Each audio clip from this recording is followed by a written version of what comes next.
आज ये दिल के दाग हैं जो आपको दिखा रहा हूँ और जो बता रहा हूँ। आज कौम के हाल क्या मालूम है आपको? खुदा की कसम दिल फट जाता दिल। मेरे कौम के बेटो तुम कहाँ चले गए? तुम्हारे बाजुओं पे टैटू बने हुए हैं, तुम्हारे बाजुओं पे कहीं नाग बिच्छू किस किस तरह के टैटू। हाय तुम्हें क्या हो गया? तुम चेहरे पे दाढ़ी रखते हो, तुम्हें शर्म लगती है? तुम टैटू बनवाते हो, तुम्हें शर्म नहीं लगती? निजामे में गया कुछ इस तरह बिगड़ा है साथी, उन्हीं को जाम मिलता है जिन्हें पीना नहीं आता।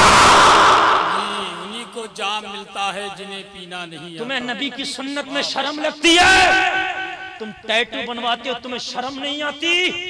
नौजवान ऐसी पैंट पहन रहा है कि उसके आधे कूले दिखते हैं। अल्लाह माफ करे, शर्म आती है बयान करने में भी।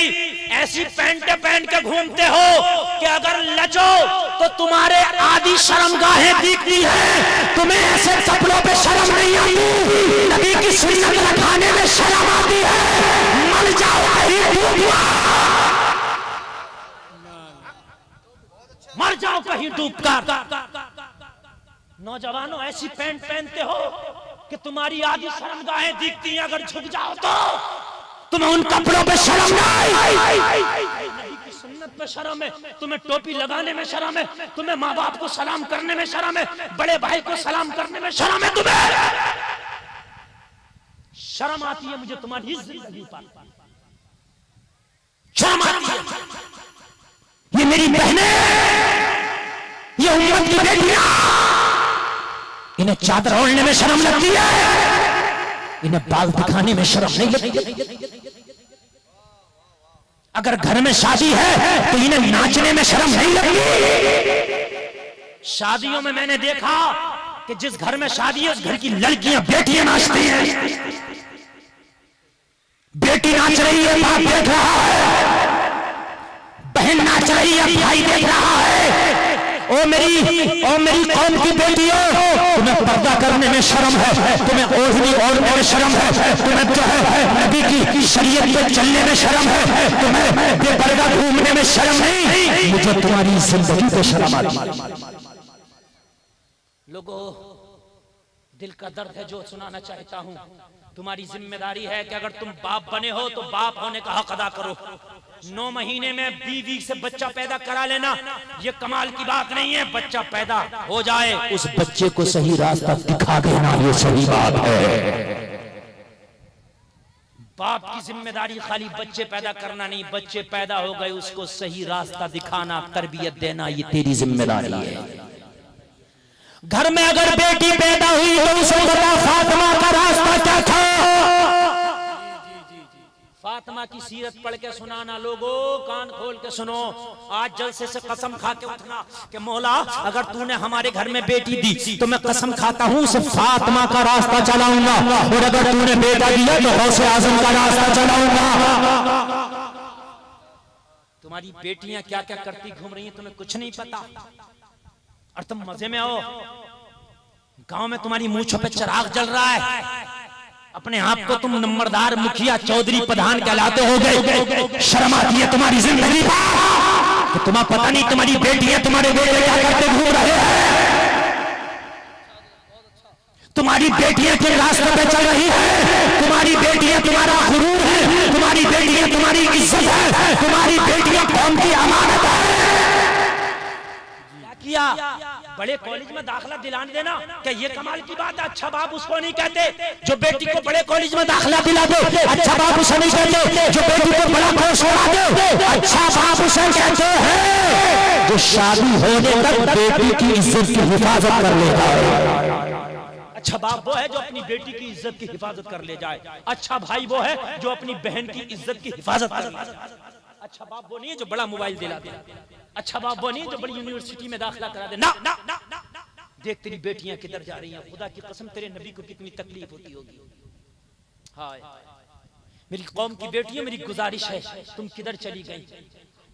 तुम्हारे खातिर जितनी कुर्बानी आमना के लाल ने दी, जितनी इज्जत तुम्हें जमाने में मुस्तफा ने दिलाई है, खुदा की कसम पूरी दुनिया में तुम्हें इतनी इज्जत किसी ने ना दिलाई। तुम्हारी औकात क्या थी मैं बता दूं तुम्हें, सुन लो। लोगों इन औरतों की औकात, बेटियों की औकात क्या थी? जब नबी दुनिया में तशरीफ ना लाए थे तो शादी 3 तरीके से हुआ करती थी। कितने तरीके से जरा जोर से बोल दीजिएगा। 3 तरीके से शादी होती थी जब नबी दुनिया में तशरीफ ना लाए थे। ओ मेरी बहनों तुम भी सुनो, मेरे भाइयों तुम भी सुनो। अरे इन बेटियों को अगर इज्जत दी है तो आमिना के लाल ने, ओ बेटियों तुमने मुस्तफा की शरीयत को ठुकरा के बड़ा गलत किया, ये बेवफाई का सबूत दिया है।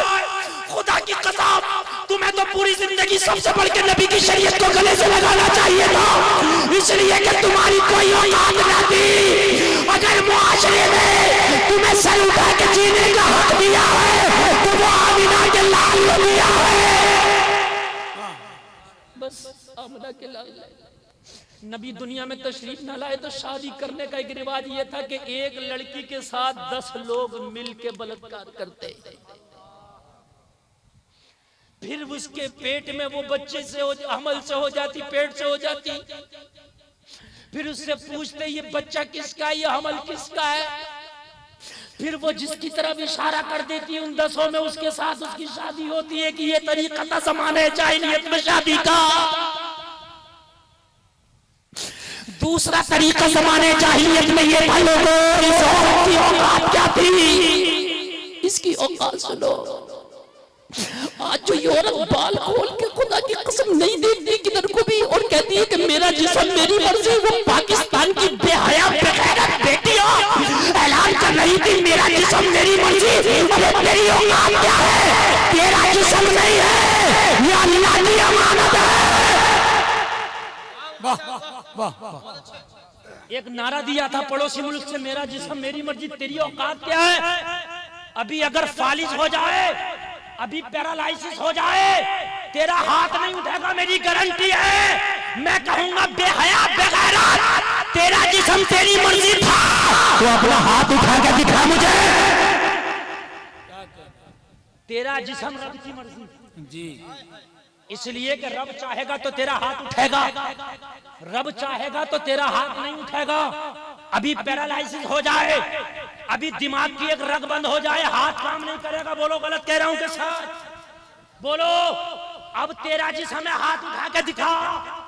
पाकिस्तान की बेहयाओं ने कहा था मेरा जिस्म मेरी मर्जी। हाय तुम्हें शर्म नहीं आई, तुम्हारी औकात ये थी।